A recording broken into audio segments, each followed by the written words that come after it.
quick story. I first saw this movie all the way back when it first came out in 2008. It was a long day from what I can recall, and I think I got the last showing of the film was having for the day, and after having one of the best terrifying experiences in a while, we walked out in complete pitch blackness. Almost 12 o'clock, and I was pissing myself scared because I kept thinking I was seeing a few white masks peering through the darkness.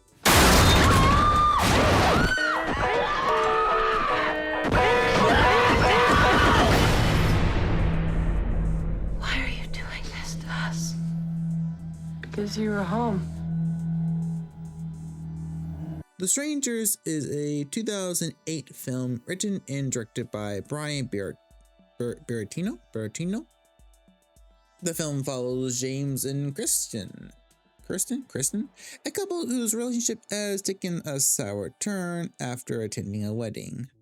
Before the two can patch things up or go their separate ways, they are stalked and tormented by three masked strangers. The film was marketed as based on a true story, and like most films that are marketed as a true story, this was a little false.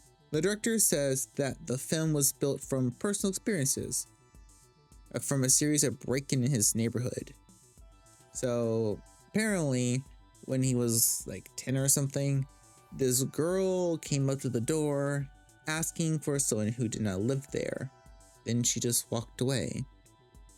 And he found out the other day that this group of people, they would knock on people's doors, ask for someone who wasn't there, and the places that didn't get an answer, they would rob.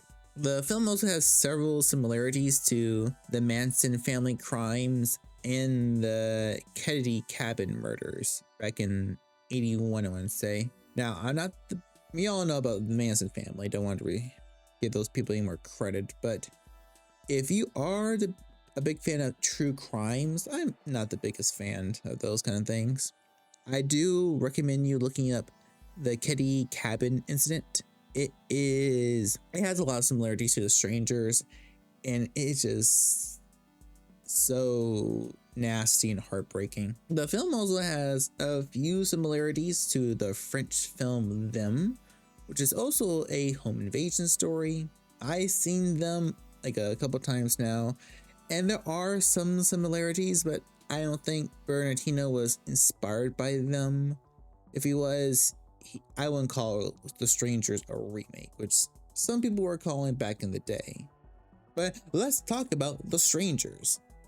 First, the look, the cinematography. I love the look of this film. They make the cabin look so nice and cozy, and the transformation it takes during the carnage is so brutal. You see this lovely little home just turn broken and bloodied. I wish we could see more of the cabin or focus on some spots, because it almost feels like a character of itself. The nighttime scenes actually feel like night, not movie night, where there's like a little light, you can see this and that. Love the warming, creepy feeling of the street lights cutting through the darkness. The film has a very 70s kind of look and feel to it. Everything is just very subdued. There's no real big epic moments in the film. It's very subtle. It's how it plays a lot of the horror. It focuses more on mood and atmosphere for the first act of the film. A lot of great shots. It just shows us how secluded our couple really is. That there's no way just to run out and get help. This isn't like a neighborhood. They're just completely, utterly alone. And there's just so many great shots of the film. Like the infamous one where you have Kristen just looking through the kitchen. She's getting worried. She's trying to call James. Her phone isn't working. Then see in the background, just, oh, it looks nothing there. Then the masked man, the man in the mask, the bag hat, he just walks through. He's just looking at her, looking what she's doing, taking her time, taking his time. Not really concerned if she sees her or not. Probably hoping she sees him. Then once he had his little fun, he just steps right back into the darkness. I also really like James and Christian, played by Scott Speedman and Liv Tyler. The uncomfortable tension between them is great and gives the film such an awkward feel for the first half. You can tell the two still love each other, but not sure how to talk and move forward, or I don't know, what did you do when a proposal goes bad? The movie is a slow burn, and it takes a while for any real scares to start, which lets you sit there with these characters, lets you build a bit of connection before the strangers attack. And it does work and also go against the film to a certain extent. I remember when I first watched it, the slow burn aspect didn't bother me, and in most cases it doesn't bother me. I really do like the slow build up to the actual events. But I will say my last rewatch, which was last night before recording this, the slow burn aspect was starting to wane on me. I don't know if it's because I was watching the movie in bed or I was watching it at 12 o'clock at night. I don't know. I guess it depends on the mindset when you first put the movie in. The strangers themselves are an interesting group of killers. We know absolutely nothing about them. There's no hint at some greater motive. As far as we can tell, they're just bored psychos getting their kicks by hunting these two. The only thing we learn about them at the end, as they drive off, and Baby Doll says, It'll be easier next time. which means, one, this is probably the first time they have done this. Maybe they're getting ready for a more dangerous hunt. Why are you doing this to us? Because you were home. That right there is one of the most haunting lines in horror.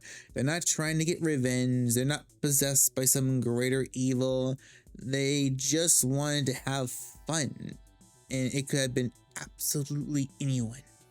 The killers don't really offer much in terms of personality. Like I said, we don't really know that much about them. We can only gather some information just by how they act. The man in the mask seems to be the leader. He is the muscle. He does the most physical acts of violence. You have Baby Doll, who kind of acts as a scout.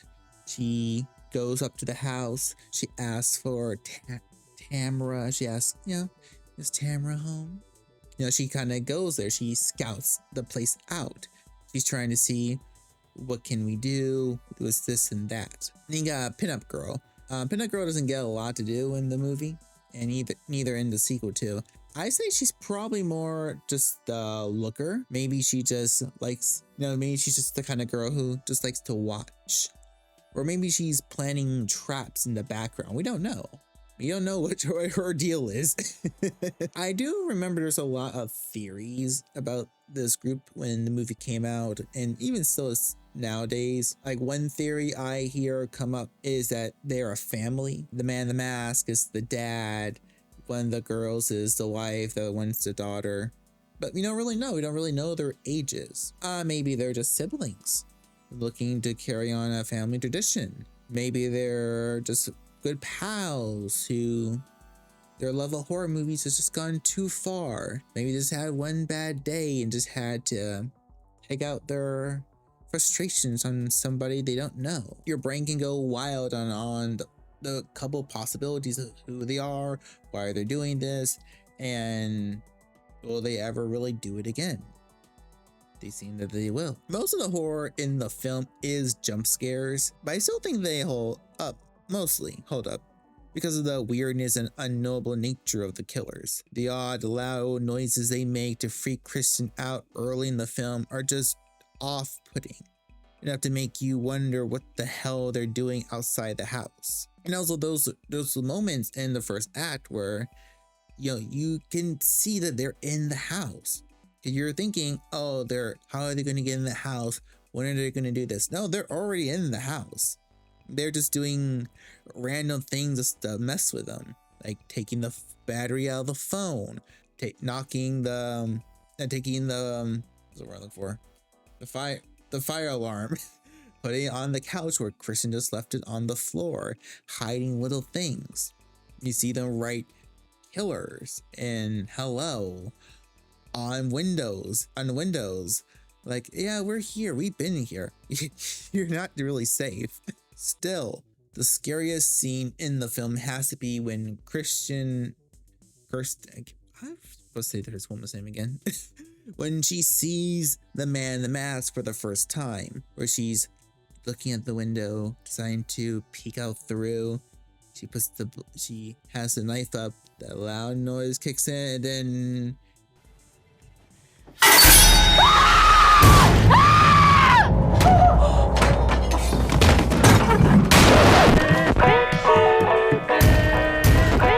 he's there. He's pounding on the window, and then she's backs up. She's terrified. The record player knocks over, and it starts skipping on the song, and it creates this haunting effect. Her screams, his presence, the loud noises, them open the front door just creates this overwhelming sensation that my brain just can't fully rack around. Another negative, the film is just how dismissive and James is of Christian's claims of seeing anyone in the house. It makes no sense for him to. It makes no sense. It just seems to make him like an a-hole for no reason. Like, he comes home, she called him saying that girl came back. He gets home, she's on the ground clutching a knife. Her hand's broken. Her hand's cut because the light bulb broke on her hand, and she's freaking out. Like, there's someone in the house. There's nobody here. Like, she's freaking out over something. Like, just at least look around before you say there's nobody here. And then he sees the baby doll. He sees the woman in the mask. He's like, oh, no, it's fine. She's gonna stand there for no reason. My dude, why? Why are you being so dumb? So calm about this. I mean, when he experiences that, oh yeah, they're here to hurt us, they're here to kill us, oh, he kicks into good gear. But he's like, oh, it's fine. We're just gonna have a good conversation. They're gonna go away and not hurt us. You moron. Yeah, moron. The Strangers does have a bit of a reputation of having a bit of that old classic horror syndrome of characters making dumb decisions. And I always gonna give that a pass to a certain extent, because if you're in horrible situations like this, you more likely wouldn't be making good decisions either. Your brain's gonna be filled with adrenaline, you're in constant flight or fight responses. You know what? I'm gonna give characters a pass a lot of times if they make a dumb decision. Christian and James, they have every excuse not to think things out correctly. I'm gonna give them that pass. But Mike, on the other hand, Mike makes no sense. Okay, so early in the film, James calls his, I'm guessing, best friend, maybe brother, to come pick him up as soon as possible, because he does not want to spend the whole night and possible morning with Christian. You know, she turned him down. It's very weird and awkward between the two. Understandable. So Mike shows up a couple hours later. You know, I guess he's sobered up enough to pick James up and just kind of help with the situation. And he's on his phone. He called James. You know, James' phone is broken. There's no battery in it, so he can't do anything. But you know, he's talking on the phone. Hey, I'm here. Blah blah blah. And all of a sudden, a brick or something gets shot through the window, and he gets out, freaking out. Okay, I understand. Sometimes you need to see what the heck just happened. But then the idiot just keeps walking. He sees Christian and James' truck, or what's the car is a little screwed up. The windshield's broken. The door, I think the passenger door is open too. And he's like, oh my god, geez golly, that looks weird. Let me keep walking inside. He walks inside. He sees that the front It assume he went through the front door, unless I not remember correctly. And there's a big axe through the door. The house seems to be in shambles. My boy, why aren't you calling the policeman now? He's not doing anything.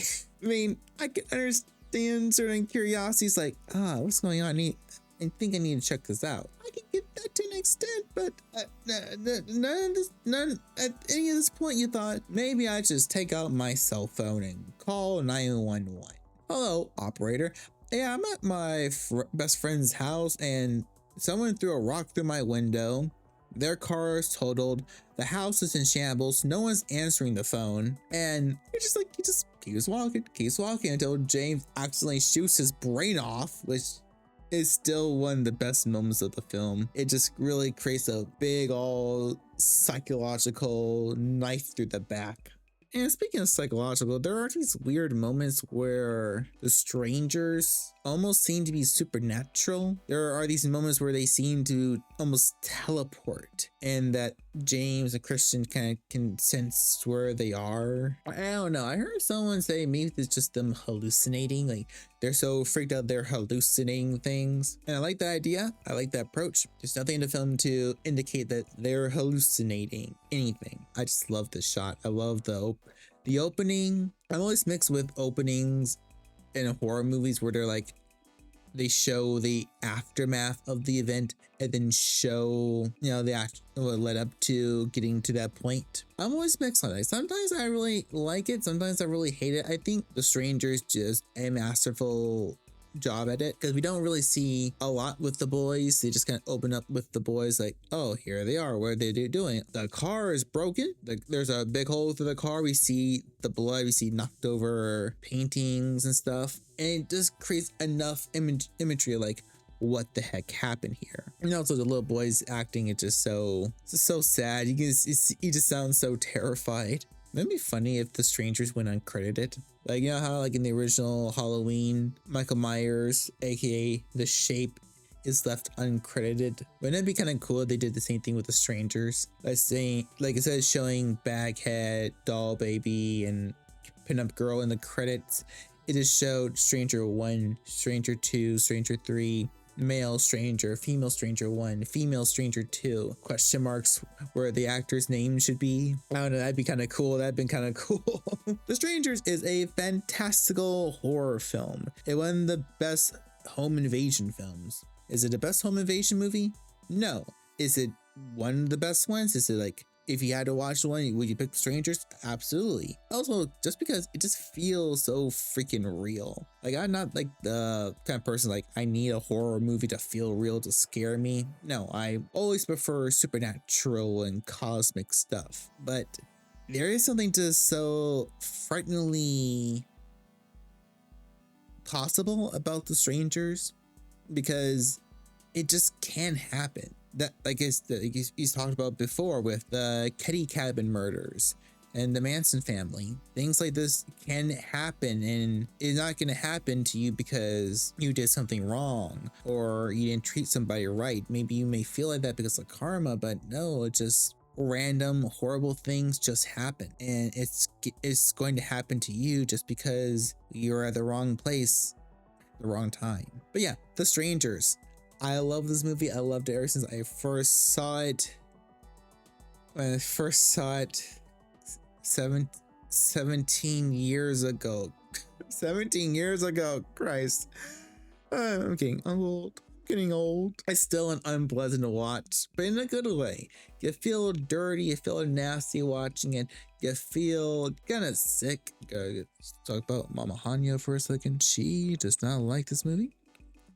She actually, it really does freak her out and scare her, but I like, that's why one of the reasons why I like putting it on sometimes. I'm a horrible son. Bertino did a fantastic job at creating this dreadful experience. If you have not yet watched The Stranger for any reason, please go find it on any streaming site. I do recommend buying the Blu-ray if you can still find the Blu-ray, because the Blu-ray does have an unrated extended cut. You want to know how much runtime the you want to know how much time the alternate cut adds to the film? like 2 minutes. It's literally just one extra scene, which I have no idea why it wasn't in the original release. I mean, it's a freaky scene, it's horrifying, it just adds to the utter helplessness of the situation. I have no idea why it wasn't added. Only bad thing I say about the Blu-ray is that it has no extended features except for just one. And that was one of my whole things that I loved about buying physical media is all the extra features that you would get with it. Even if I didn't even watch them, I just liked that they were there. Because it felt like you're getting so much more than just the movie. But nowadays you just want to rent a movie and it costs like what, $25. God, I hate that. I hate these modern times. The Strangers, great watch.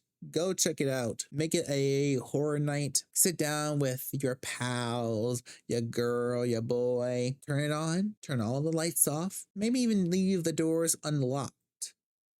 And I don't know. Just wait for something to happen. You don't know who's gonna come a knocking. Is Tamara home?